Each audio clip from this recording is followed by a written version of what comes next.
Well, good afternoon, everyone, and thank you for taking the time to watch and listen today. Once again, I'm joined by the Minister for Health and Social Care, David Ashford, MHK, and our Director of Public Health, Dr. Henrietta Ewart. It's been an unusual few days with the island in the international spotlight following the prosecution of a seemingly lovesick jet skier who took the decision to travel from Scotland to the Isle of Man at the weekend. Now, the story captured the attention of news outlets across the world. Whilst many portrayed the story from a romantic or tongue-in-cheek angle, it has certainly piqued the interests of international journalists into our community's success at containing and eradicating COVID-19. Now, we're all for ingenuity here in the Isle of Man, but this individual broke the law and potentially put lives at risk, not least his own. Given the sea conditions at this time of year, things could have ended up very differently, with others being called upon to risk their lives in what could so easily have been a search and rescue, or worse, a recovery operation. This individual arrived on the island with no exemption notice or entry permit. He failed to declare his arrival and also failed to self-isolate. This individual was aware of the law and showed a flagrant disregard when he chose to break it. He went on to mix in packed bars and nightclubs, once again potentially putting lives at risk. It was an incredibly reckless, dangerous endeavour. He has been sentenced to 4 weeks in custody as a result, and I hope this sends a strong signal to others who do not take our laws seriously or who are mistaken in thinking that the rules do not apply to them. I am pleased to say that the circumstances have been investigated and public health are satisfied that there is no wider risk to the public. But we could have been in a very different situation right now had things not turned out the way they did. Upon release from prison, the offender will be taken to the sea terminal where he will be advised to return to the United Kingdom. If he does not return to the United Kingdom, then he may be in breach of our entry restriction regulations and could be liable for arrest and prosecution. Moving on. This week we have seen 3 new cases of COVID-19 detected on the island. I'll hand over to David for a little more detail on these. David. Thank you, Chief Minister. As the Chief Minister's just said, we've had 3 more cases identified on the island in the last week. All 3 cases are people that have travelled and then been isolated on the island. None of those cases have been out in the community. They've all been isolated and then developed symptoms while in isolation. Sadly, one of those cases, as people will have seen from the news story yesterday, has ended up in Nobles Hospital, and our thoughts go out to their friends and family at this very, very difficult time. They themselves were one of those that developed symptoms while isolating and sadly took a turn for the worse and has required hospital treatment. But I'm sure everyone will join with me in wishing them a speedy recovery. Thank you, Chief Minister. Thank you very much, David. Turning now to vaccinations. Earlier today we announced that yesterday we received our first batch of COVID-19 vaccine. The vaccine was transported by courier to the island and has been safely transferred to a specialist medical freezer where it will be stored at a temperature of -70 degrees ahead of rollout. The delivery consisted of 2 trays, each one containing 975 doses. Getting 2 trays was crucial for us to be able to begin the vaccination programme. 2 doses are required for the vaccine to be effective. The second dose needs to be given 21 days after the first. As we have to defrost each tray in its entirety, all 975 doses, which must be used within 5 days, we needed the second tray in our possession so that we could be absolutely certain we could provide the second dose at the right time. This means that for any Pfizer jab given throughout the vaccination process, we will always need to be in a position of having the second dose in our possession and on ice ready to administer in 3 weeks' time. We receive our vaccine on a per capita basis through the NHS supply chain. At the moment, we can place an order once a week as batches of the vaccine are released for drawdown. We have ordered our 3rd tray and hope to be in possession in a position to order our 4th tray next week. When this arrives, it means we will have that all-important second dose and we will be able to vaccinate a further 975 people. The first phase of the vaccination will focus on health and care staff, care home residents and workers, and the over 80s. This protects those most vulnerable and our health and care professionals who we rely on to keep our care systems operating smoothly. As I said last week, our aim has been to vaccinate next week or at the latest the 4th of January. At the moment, we are on track to achieve this. It is vital that we do things properly, not quickly. Unlike our neighbours who have commenced vaccinating, we have no community transmission here on the Isle of Man. Administering a vaccine en masse is a complex logistical exercise that requires thorough planning. Preparations are well underway for the training of healthcare professionals, managing the coordination of the vaccinated teams, and receipt of final documentation from the United Kingdom. In the first phase, expected to last 8 weeks, vaccinators will visit care homes to give residents their jabs, while health and care staff will be vaccinated in their workplace or be invited to attend Nobles or Ramsey Cottage Hospital for their jab. Later on in the programme, island residents will be invited to a vaccination hub, as priority groups are called. An area at the Isle of Man airport is being developed to serve as this hub, and work to provide all necessary facilities for staff and patients is now underway. We will, of course, keep you updated on developments. Turning briefly to the situation in the United Kingdom, things there continue to be challenging. Wales has announced it will return to lockdown after Christmas, following a surge in cases. Earlier this week, the pressures that COVID cases are placing on health services came to bear, with every emergency department in Northern Ireland seeing ambulances having to queue with patients. Earlier today, it was announced that some areas of England would see restrictions eased, moving to lower tiers, but some, including London, will see stricter measures imposed. Also this week, it was announced that a new strain of COVID-19 virus has been detected in the United Kingdom. I'd like to invite Henrietta to talk a little bit more about this. Henrietta. Thank you, Chief Minister. Yes, the new virus has been identified by the COVID-19 Genomics UK laboratory group, which does random genetic testing on positive COVID samples from across the UK. The new strain was first identified in late September, and it's now been found in samples from over 60 different local authorities in England. It now accounts for up to 20% of virus samples tested in East Anglia. It looks as though this mutation has happened in the UK rather than being a virus strain that's been imported from abroad. Now, it's important to remember that viruses mutate naturally as they replicate, and there have already been thousands of mutations in the coronavirus that causes COVID-19. The vast majority of the mutations have no effect on virus transmission or disease severity, but they are useful as a marker to monitor outbreaks and track patterns of spread. The increase in frequency of the new strain in the east of England is associated with the recent rise in cases across the southeast. However, this doesn't mean that the rise in cases is being caused by the new strain. The increasing numbers of the new strain are a cause for concern, and it's being urgently investigated. Meanwhile, it's important to stress that mutations don't necessarily make viruses spread more easily or make them more dangerous. The new strain has mutations to the virus spike protein, which is the target of the 3 current COVID vaccines. However, the vaccines produce antibodies against many regions of the spike protein, so it's unlikely that the changes in the new strain will reduce the effectiveness of the vaccines. Over time, if many mutations that affect the spike protein occur, the vaccines may need to be altered. This is what happens every year with seasonal flu, which is why flu vaccine needs to be given annually.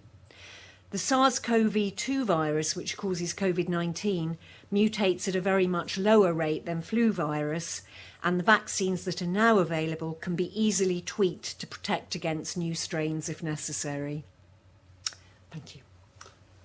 Thank you very much, Henrietta. One final point I wish to cover before turning to questions from the media. Our residents returning for Christmas, and in particular, our students. Everyone who has returned home has done a fantastic job in following the rules and helping to keep our community safe. Now, I have received messages of concern from some people who are worried that the vigour of youth might mean that returning students would not take the measures we have put in place seriously. These concerns have proven to be unfounded. The fact is, our students have witnessed precisely what it is we are protecting our community from. They have been forced to live in household bubbles, to wear face masks when they leave their accommodation. They have endured prolonged social distancing and lockdown measures, all of which have disrupted their studies and impacted on what should have been one of the most exciting chapters in their lives. My thanks to everyone who has played by the rules and helped to protect our community. And now to questions from the media. And first I have Rob Pritchard from 3FM. Good afternoon, Rob. Faster my. Faster my, Chief Minister. My first question, just regarding the rollout that you're saying is hoping to start soon. I just wondered, do you have a definitive date on when the first jabs will be administered? Right, David, do you want to come in on this? Yeah, we are hoping, Rob, to start on Monday. I do have to put some caveats around that in the fact there is some documentation we are still waiting for from the UK before we can roll it out. We're hoping to have that later today or tomorrow, and we are putting the staffing rotas now in place ready to be able to start on Monday as we plan to do and announced a couple of weeks ago. Thank you. My second question, Minister Ashford, you mentioned last week that it could take until next September to have everyone over 50 vaccinated. Obviously, that is a long way down the line. But do you have any predictions as to how long it will take to get the whole island vaccinated? We don't, because it will depend on how quickly the supply routes come through. As the Chief Minister said in his statement, we are entitled with the Pfizer vaccine to one tray every week. In relation to other vaccines, when they come online, such as Oxford, they're much easier to transport and they're also much easier to deliver as vaccines as well. So that will actually change the timescales. So it's impossible to say at the moment because it is dependent on whether or not other vaccinations become available, because that will help speed us up in some areas. Thank you. Thanks very much, Rob. Now we move on to Paul Moulton from Isle of Man Television. Good afternoon, Paul. Faster my. Good afternoon, Chief Minister. Glad to hear you in good form last night with the singing. I was next to you. You've got a great voice there, by the way, just aside. Anyway, the question, more for David Ashford, I think. Obviously, we had our chat this week, and I did put it to you, it was the airport, so I'm glad I was right for that part of it. But can you give us a bit more meat on the bones? I mean, is it almost like a drive-through sort of situation? And it's not actually in the terminal, I understand. And will people have to wait 15 minutes afterwards and follow the UK practice, which is there at the minute, to make sure there's no after effects? Yeah, there will be the 15 minutes where people will have to wait to ensure about after effects. That's something that is now laid down within the protocol of the delivery of the vaccine. It's not a drive-through, Paul. It's not literally wind your window down and you're going to get a jab. People will actually go into booths. We've got to keep a clinical area around it, so people will be able to go on. I know we spoke in our interview, but I couldn't confirm at that point because there was still the logistics to work out about transport. We are talking to DOI in relation, obviously not everyone drives. I don't drive, for instance. We are looking at potential transport routes to allow people to very quickly get in and out and be able to go back to where they need to. And it won't conflict with the airport. So I hear it's going to be in a hangar. You want to confirm that one? Yeah, it's separate from the main. It's separate from the main body of the building. We're hoping that in terms of cubicles, we can have 12 cubicles built in, so we'll be able to vaccinate 12 at a time. Okay. Same question involving these vulnerable people. I'm talking about people who are going across a treatment all the time. And these are I'm not talking about all the patients now. I'm talking about ones that are going back and forth all the time, plus people in sheltered accommodation, the vulnerable there. Are they being pushed up the list? Do we have our own sort of way of dealing with this, or we just follow the protocol of the UK?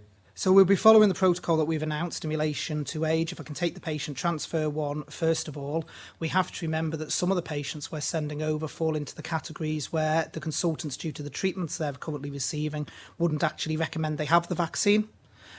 So we have to factor that in as well. And those that are in the most vulnerable category that we potentially send over, if they are that vulnerable and the situation can be delivered on Ireland, we wouldn't be sending them anyway for their procedure. But we also have to remember, and this goes back to something I said a few weeks ago, that where patient transfers are travelling into what is probably one of the safest areas in the UK. They're travelling into a clinical environment. I know the UK media on occasions has made much of outbreaks in hospitals and so on, but if you actually look at the statistics, we've sent over 1,000, over 2,000 patients since the pandemic started, and we've had 8 cases of patient transfers contracting COVID-19 while they're in the UK. And these sheltered people in sheltered accommodation, I'm getting some about that. I don't know. Sheltered accommodation obviously is very different to nursing homes, so to care homes. Care homes are in the first phase. Those within sheltered will come within their age bands, unless they have one of the classed as the vulnerable underlying health conditions, in which case they'll fall into that bracket. Okay, thank you very much, Paul. Now we move on to Simon Richardson from Business 365. Good afternoon, Simon. Faster Mai. Good afternoon, gentlemen. My first question is really aimed at the pair of you in a way. Have you been surprised by the surge in case numbers in parts of the UK? And what's your view on the UK government's Christmas strategy of allowing different groups of up to 5 people to come together for 5 days? And on the same lines, really, what's your message to people planning to celebrate Christmas on the island? Is it still one of caution? Well, I'll take a first part of that. It's if everyone behaves responsibly and follows the rules, it's business as usual on the Isle of Man. I want everyone to enjoy Christmas. Yes, be sensible, but and try not to cause an incident where you may have to go up to hospital. So drink reasonably within your capacity, and don't cause an event where, as I say, you may have to be a nuisance to our hospital or our emergency services or our police ambulance, etc. Regarding the United Kingdom and other jurisdictions, I try not to compare ourselves with them. They have their own rules, their own situations where we're totally different. I think the only thing I would say is that the virus isn't going to kick a football around on Christmas Day and call a truce, and therefore it's going to carry on infecting people every day of the year. It's not going to take a break for 5 days. So, but that's the United Kingdom's decision. They are in a totally different position from ourselves, and I leave it to greater minds than mine to look after their situation. I don't know, David, if you want to comment on some of the other points. Yeah. I mean, in terms of the United Kingdom, obviously different jurisdictions have to make the decisions that are best for them. All countries around the world are in a difficult situation. They're all experiencing different outbreaks in relation to the virus. Some, such as ourselves, are basically COVID-free in the community. The UK is in a different situation, so they have to make the decisions they believe is right for them. Thank you. My second question, the figures involved in supporting air routes during the pandemic so far has been revealed as around 3.3 million. What's the figure so far for the government-owned steam packet company? Well, that figure is something that the Treasury Minister will be releasing in his budget. I haven't got the exact figure at this moment in time. Obviously, there is financials to be taken looking into the building of the new boat, etc. But it will be in the millions of pounds. But we have to be pleased that we owned the steam packet at the time. We were able to ensure that it sailed regardless of whether it had anyone on board, to ensure that we were able in the early days to get the oxygen that we needed for the hospitals brought over, and that we were able to bring over key workers and supplies that the island desperately needed. So I think it's money well spent. It's going to be in the millions of pounds, but again, it's something we had factored in to our recovery position. I'm sure the Treasury Minister will be giving details in the future, but I have to say that the Isle of Man is in a far better financial position than we had the case prepared back in April when we were looking at where the island would be. So yes, we will have to put money into the steam packets because they've had to run empty to ensure we had that connectivity with the UK. But I think when you look at the bigger picture and the cost that other jurisdictions have experienced on a pro rata basis, the Isle of Man has done exceptionally well. Thank you very much. Thank you very much, Simon. Now we move on to Tim Glover from Manx Radio. Good afternoon, Tim. Fastyr mie. Fastyr mie, good afternoon. Just one for the Health Minister here, because I know there's an urgent question in Tynwald about delays as Mr Bill Shimmons, MHK, sees it. You mentioned documentation, waiting for that from the UK. What's different to the Isle of Man compared to Guernsey and Jersey, who've obviously got this documentation in place? Well, my understanding is they don't have that documentation in place. I did a call with the UK yesterday. All 3 Crown dependencies are waiting on the documentation. Guernsey is in a similar position to us. They will not start the vaccination programme until the appropriate documentation is in place. Jersey's in a slightly different situation because they, of course, have at the moment quite a large amount of community transmission ongoing, and they've got about 5% of their population, I believe, currently self-isolating. So they have taken the approach of going ahead without the documentation in place. Ourselves and Guernsey have taken the decision that we will wait for the documentation for all the I's to be dotted and the T's to cross, the T's crossed before we actually go ahead. Yeah, can I just say, Tim, this isn't a race. We want to do this thoroughly and give the best possible service to the people of the Isle of Man. We haven't got the COVID-19 circulating in the community. We want to get this right and make sure it's as smooth a position and system as possible for the people of the island. But equally, we respect that other jurisdictions will do it slightly differently from us. And as the Health Minister has just mentioned, sadly, Jersey aren't in a good place at the moment, and we wish them all very well. All the best. Just to follow up, you mentioned that you still have documentation. What is the documentation? The documentation is around the indemnity in relation to the vaccine. We have had confirmation that the Crown dependencies, which I think we've discussed before, was part of the wider indemnity. We're just waiting for the final wording of that before we will then proceed.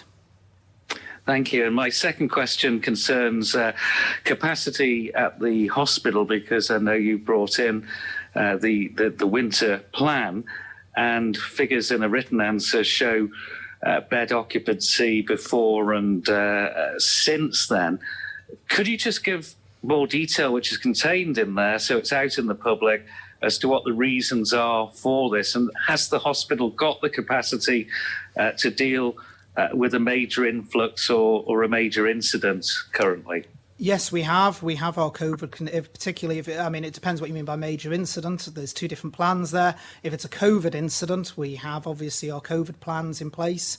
That has not changed. We have the capacity to deal with that and to be able to keep people in isolation. We also have, as we always have at all times of years, of other contingency plans. Say, for instance, heaven forbid, there's a major vehicle incident where we need to bring people in through A&E. Those plans remain in place as normal. In relation to the reasons why the bed capacity is actually filling up, I think I've said before that it's actually a multitude of reasons. There's no one emergent reason that we're seeing a large amount of cases in one particular area. It's across the acute space that we're actually seeing an increase, and that's exactly what the winter plan is designed for, to be able to try and cope with that and ensure that we have capacity in the hospital, that we don't end up with the situation as we see in Northern Ireland, where we can still admit people into the hospital as required. Can I just follow up there? Because in the written answer, you say it's availability of nursing staff and the side rooms on wards that figure quite prominently. And I think on the second, you had 5 beds reopen in Ward 12. Yeah, well, in terms of that, yes, there is staffing issues as well, because one of the things with the side rooms is people who are, who are being for medical treatment in the UK, and then they're being discharged from the UK, coming back, but requiring medical treatment here. They have to be isolated away for the 14 days, or as long as they stay in hospital, if it's less than the 14 days, and they require, therefore, one-to-one nursing care in those rooms. So that does put pressure on the staffing, and we have obviously seen more of that this year than we would in normal years. Thank you. But in terms of conditions, like I say, it's spread across the entire acute area. It's not one certain condition that is causing the bed pressure. Yeah, I think it's important to point out, Tim, that because of the actions that we've taken in not easing off some of the restrictions when it might have been borderline that we did, we're not in the position where, sadly, the good people of Wales and Northern Ireland are finding that they're having to wait in ambulances for a number of hours. And I hope we never get into that position. And that's why the Council of Ministers sometimes seems a little bit cautious, but we're always looking at the bigger picture. And the winter months is a really tough time for our hospitals anyway. And I would call upon everyone to do their best to ensure they put as little pressure on those facilities as possible. Thank you. Thank you very much, Tim. We now move on to Helen McKenna from Isle of Man newspapers. Good afternoon, Helen. Fastyr mie. Good afternoon. Firstly, are there any extra medical staff to be trained to administer the vaccine? And if so, how many? David, I'll let you take that one. Yes, yep. So we've put out the appeal, Helen, for retired staff if they wish to come back on and they were appropriately qualified. We've had a phenomenal response to that. But if there is anyone still out there, it's a good opportunity for make the appeal again. If they're appropriately qualified former medical staff and they want to help with the vaccination programme, they can get in touch via email at lead@gov.im to be able to register their interest.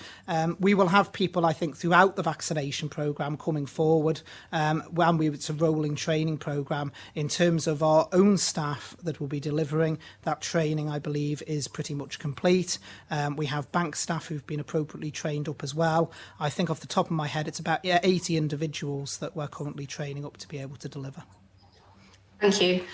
Secondly, what security measures will be in place to protect people receiving jabs and giving them, obviously, you mentioned in the care homes. So will there be police or security staff at designated areas? Well, we hope we won't need police and security staff at the designated areas in order to administer the jab. Obviously, there is various protocols, which I can't discuss here, around the security of the vaccine and the transport of the vaccine that we have to comply with, both from the UK government point of view, supplying it to us, and also the manufacturer, Pfizer. There is protocols around that, but certainly at the vaccination centre, it's not a prison we're running. We are running a vaccination centre. People will turn up, and they've got to have the allotted time to do it as well. So people can't just turn up to get the vaccination, as we've explained before. People have to wait until they are contacted, and then they book via 111. Yeah, this is the Isle of Man, Helen. We don't need that sort of thing over here, but we will obviously have people to help people, get marshalling them to so they know where to go. So there'll be that sort of support, but only help. I'd be very, very disappointed if we ever needed to have police or security at these places. It's just not the Isle of Man way. And your next question, Helen. Just finally, you mentioned about there being people being trained. So the government's COVID vaccination programme board, does that include people that are actually carrying out the vaccinations? Or obviously in the press release, you've listed public health officials and community and pharmacy professionals. Yeah, the vaccination board is a strategic board. So it's the board overseeing the entire project. So that includes a mix of people. For instance, there is the chief executive of the department who's on it, public health are on it, but it's a strategic board. It's not dealing with the delivery on the ground. That will be down to the clinicians who are there and the line management within the vaccination centres. It's setting the overall strategy as to how the delivery rolls out. Thanks very much, Helen. Now we move on to Alex Bell from BBC Isle of Man. Good afternoon, Alex. Fastyr mie.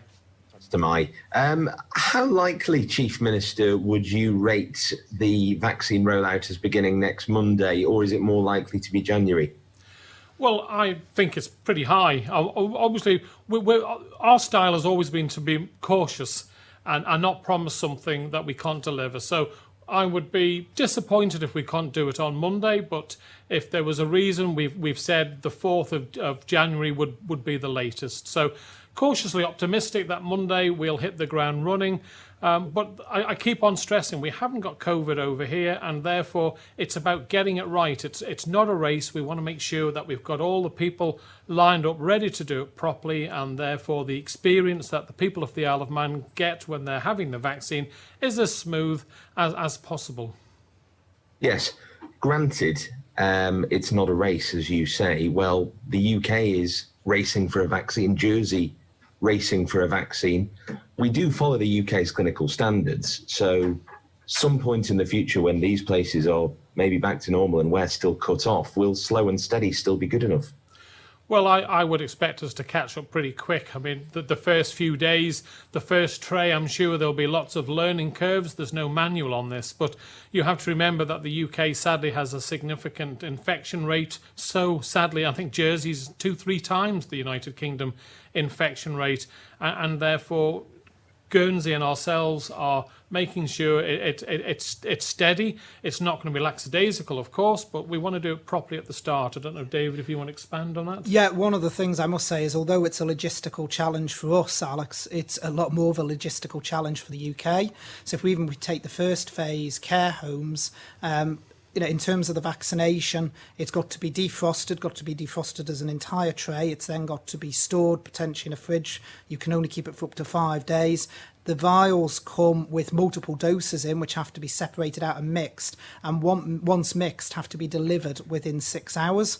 Now, for a small island, although it's a logistical challenge, it's nowhere near the logistical challenge of the UK, who may have care homes miles and miles and miles away from where they're storing the vaccine. And the other crucial thing is the vaccine cannot be shaken either, so there can't be any disturbance to the vaccine. So in terms of us, I think we will, not just on population size, but also our logistics, catch up with the UK quite quickly.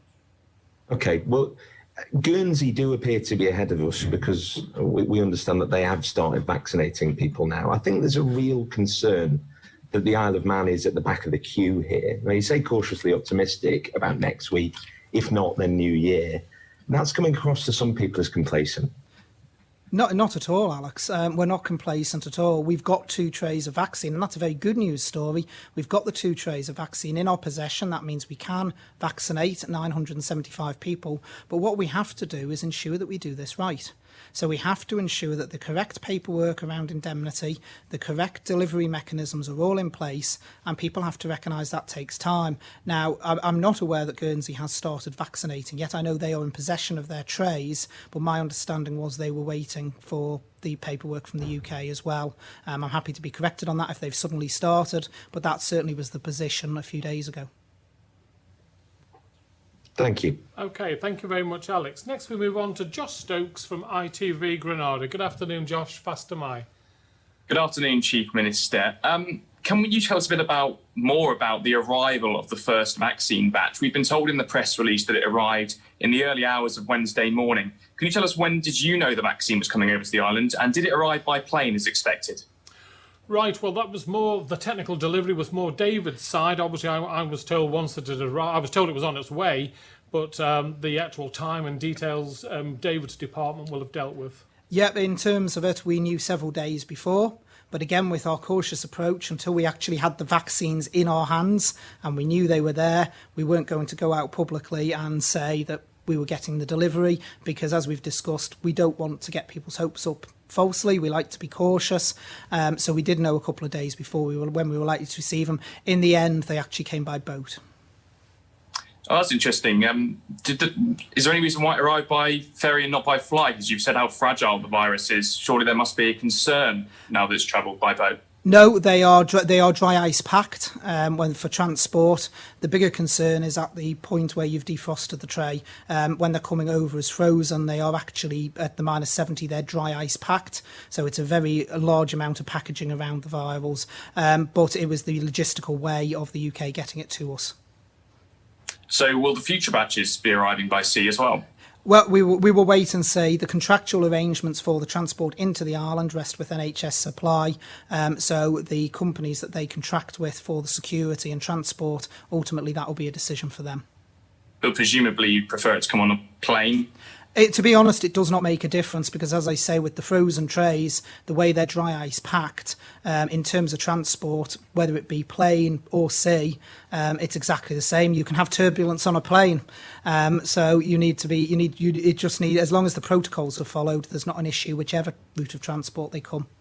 I think it's fair to say, Josh, we're learning all the time with the virus and with the vaccines. This is something new, and now that we know how they can travel in the dry ice packs, it makes it a lot easier for us to understand the best ways to, to how to handle it, Josh.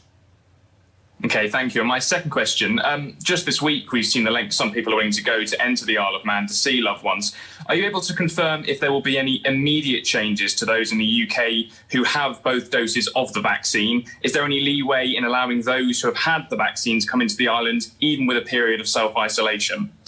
Well, at this moment in time, Josh, when we're not certain whether or not they will still carry the illness, COVID-19, the vaccine is there to stop them getting seriously ill from COVID-19, but we don't know if it stops them from being a spreader of COVID-19. So at this moment in time, the answer is no. Obviously, we're looking at new procedures for the new year, but that will be, again, based around infection rates in the United Kingdom. But all the time, we're learning new information about this virus and how the drug works and hopefully how long it will be active for. I don't know, David, if there's anything additional things you'd like to add to that. I think you've summed it up very nicely, Chief Minister. It will depend upon where the science goes around the vaccine. As the Chief Minister said, we don't know with the vaccine yet whether it prevents you actually contracting COVID-19, carrying it and passing it on. And obviously it would be completely reckless for us to make those decisions without that form of information and that scientific evidence there. Okay, thank you. Thanks very much, Josh. And last but not least, we have Sam Turton from Jeff the Mongoose. Good afternoon, Sam. Fast am I. Fast am I, Chief Minister. I just wanted to say, with the Oxford team looking increasingly confident that they'll be able to get their vaccine licensed in the new year, is the plan going to be to use the one vaccination hub, as it were, or do you intend to, with that, then change tack in the new year towards more targeted, shall we say, approaches where you can go into the community and vaccinate that way? Yeah, I think when the Oxford vaccine comes out, Sam, it'll be a lot easier to send the vaccines to GP surgeries, etc. It's not quite the complexity of the Pfizer vaccine, but I'm sure David will be able to expand on that further. Yeah, there's been conversations going on around primary care. We have been engaging with the GPs who seem very keen to be involved and to help us deliver the vaccination programme, so my thanks go to the GPs in that regard. We should, therefore, with the Oxford one, be able to potentially roll it out into primary care centres, which would make it a lot easier to deliver rather than having to just use the central hub. But we await the Oxford vaccine becoming available before we start going down that route. Thank you. And then secondly, with the quite infamous entrance into the island this week, it sort of raised the issue again of people who've said that there have been ways that people have managed to abuse the system for entry permits. How well is this being regulated, and have these concerns reached yourselves that people are able to, for example, one thing people are saying that they're setting up companies that they register on the island and then move to the island that way. How concerned are you about that, and what is being done to counteract that? Right, well, in the instance of this young gentleman, I did have it investigated because he'd been on the island earlier, but I had it clearly checked that he had every right to be there. He was working for a construction company that he'd been on the island before, or the project had started before the outbreak of COVID-19, and therefore a building was halfway through when the outbreak happened, and therefore it was quite legitimate that he came over to work to get a project finished over the line, shall we say. Now, of course, we have to go on an element of trust. Yes, we do. Checking, and the Great Manx public are very quick if they think something's been abused or someone's trying to pull the wool over our eyes to have it checked out. So there is an element of trust. But if you break the rules, if you lie, if you mislead our team and we find out, then there are pretty serious repercussions of that. So we cannot 100% say that everyone that's come to the island has told us the truth to get here. But if we find out any differently to what they've disclosed, then there is serious consequences for them. I don't know, David, if you want to expand on that. Yeah, the one I was just going to come on to was you mentioned about companies, Sam. My understanding is you've got to show that it's a trading company. So you can't just create a company that's one person and then say, as a result, I'm going to move over but not do anything with that company. My understanding is as part of the application process, you have to evidence what the company would be doing. And in other forms of work, you have to actually provide proof of employment in order to be able to move to the island. Thank you. Thank you very much, Sam, and thank you all for those questions. Now, my intention is that this will be the final scheduled COVID briefing this year, but we await, of course, the outcome of the trade negotiations between the United Kingdom and the European Union, so we will see what the next fortnight has in store for us. Looking back, 2020 has been bleak and sorrowful in so many ways, and yet this year has brought out the very best in us. Despite the scale of the challenges we have faced, our community has rallied together, refusing to be cowed by the pandemic and the impact it has had on our lives. And I could not be prouder of all that we have achieved together, and it has been an honour to serve you as your Chief Minister. I believe 2021 will be a brighter year and hope we will continue to sustain the remarkable and infectious community spirit that makes the Isle of Man such a special place. My plea to you is to continue to do what you have been doing all year as we enter the festive season. Look out for each other. Christmas and New Year can be a lonely time for some people. This year we know that there are those who may not be with loved ones as they had hoped for.